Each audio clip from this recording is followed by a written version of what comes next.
What's going on, everybody? This is ODC, that's me, and I'm back with another action figure review.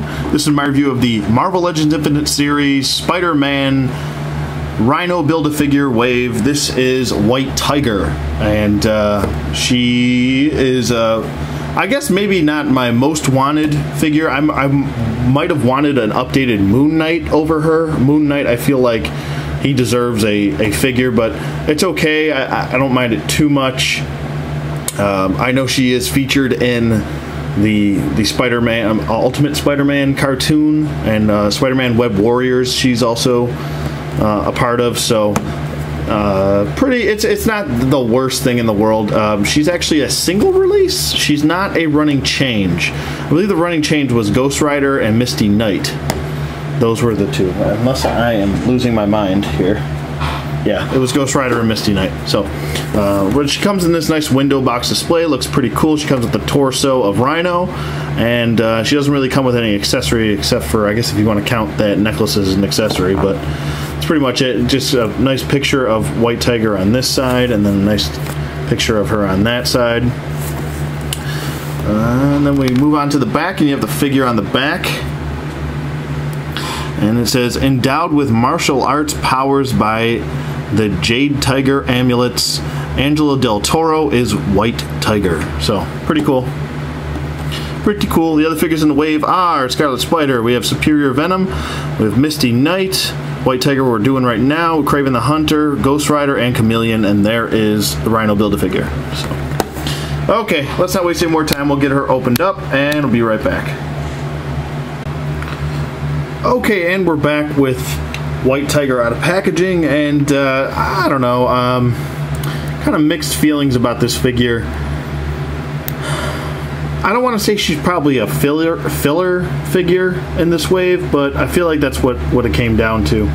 She's basically a reuse of the Spider-Girl body, the smaller body buck like Jubilee.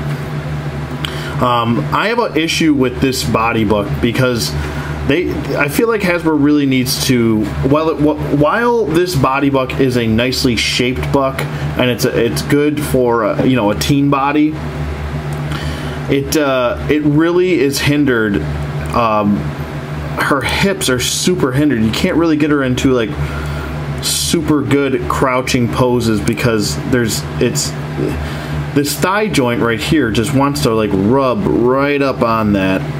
So you really got to kind of push up a little bit more than you really want to, and then kind of bend her leg like that, and then kind of crouch her foot back into the socket to really get her into like a supreme crouching pose. But even that, I'm trying to get her just kind of like squatting here, and it's kind of tough. That's my issue with these female body bucks, is that, I mean, a lot of these females should be flexible enough to the point where we should be able to get into full splits here, like all the way out, without me having to put stress on the joints right here. Maybe this is something they need to, like, I think, retool and just update, because while it was cool, you know, a year or two ago to get these like this, it could use a little bit of updating. That's just my opinion. But anyway, talking about the figure here, she looks pretty cool. I mean, the head sculpt, if you want to take this little piece off, you can. That's her amulet necklace. The head is pretty nicely sculpted, you know, it's not too bad. Looks pretty accurate to what's in the comics and what's in you know, the Spider-Man show.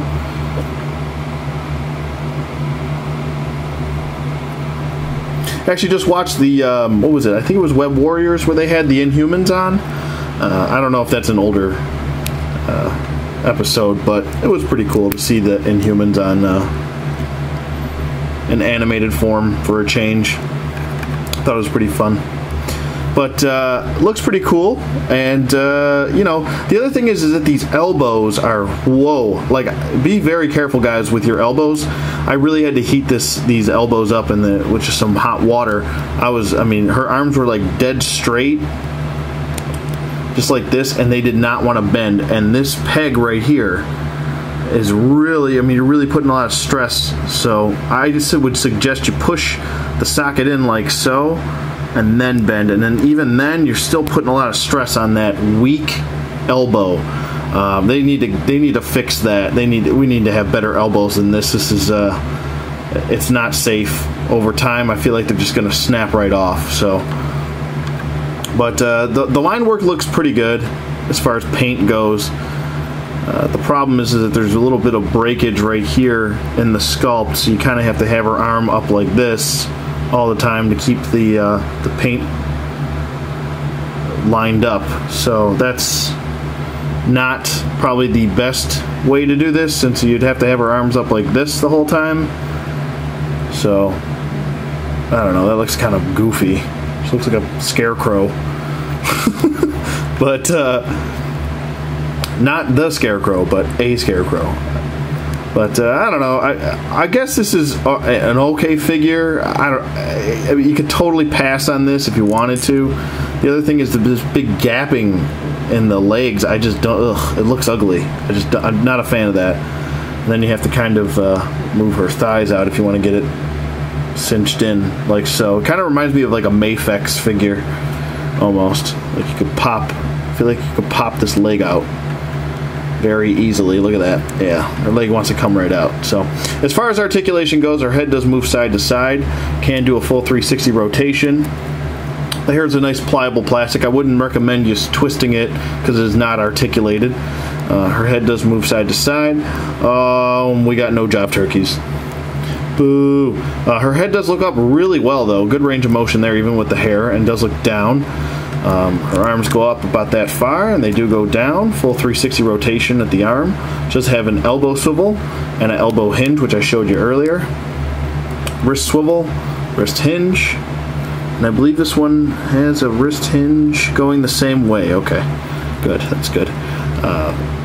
She does have a rotation at the diaphragm, and kind of a side-to-side movement, and she does swivel.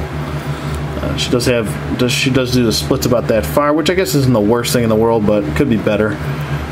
Legs go forward and back, kind of, but the way the butt is sculpted, it kind of hinders that. Upper thigh swivel, double jointed knees, calf swivel, ankle hinge, which goes forward nicely and back nicely, so good range of motion there, and a nice ankle pivot and 2 peg holes at the bottom of the feet. So, with that being said, she doesn't really come with anything. So she pretty much just comes with a Build-A-Figure piece. That's about it. I guess most of the money went into, if she'll stand, good lord. You gonna stand? Okay. So most of the money went into this Build-A-Figure and she fell down. Oh well. Here is the torso. Looks pretty cool. I'm really liking all the paint apps on this Build-A-Figure so far from what I've seen.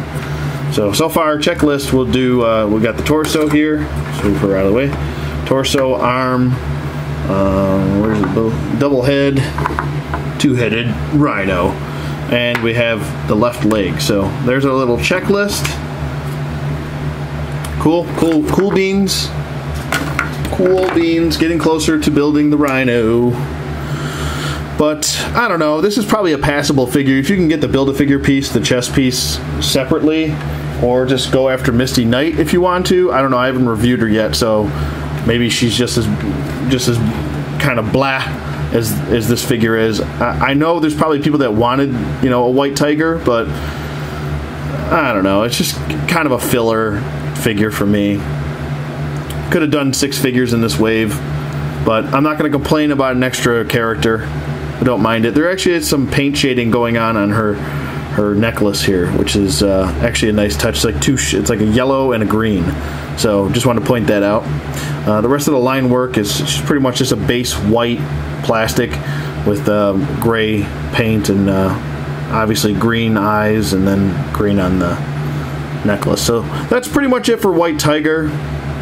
Oh, and the hair is painted as well. So, but that's pretty much it for White Tiger. I don't know. Like I said, you could pass on this, especially if she's a running change. If you want to just buy the whole wave in store and you don't really care about this figure, you could probably save yourself some money doing that. So either pick up Misty Knight, or if you want White Tiger, pick up White Tiger, and you could save money on a figure if you don't want to buy the other one. So there's that, but I don't know. Like I said, this is a pass for me. I bought the whole case, so I did get her I wasn't going to go out of my way to get her, but since I pre-ordered the set, I said, what the hell, let's do it, let's get it. It's still not the worst figure in the world, it's just kind of a little boring, that's all, a little boring. But it is true to what she looks like, I will say that. So with that being said, let me know what you guys think in the comments below. Thank you for watching as always. Rate, hate, comment, subscribe, and I'll see you guys on the flip side.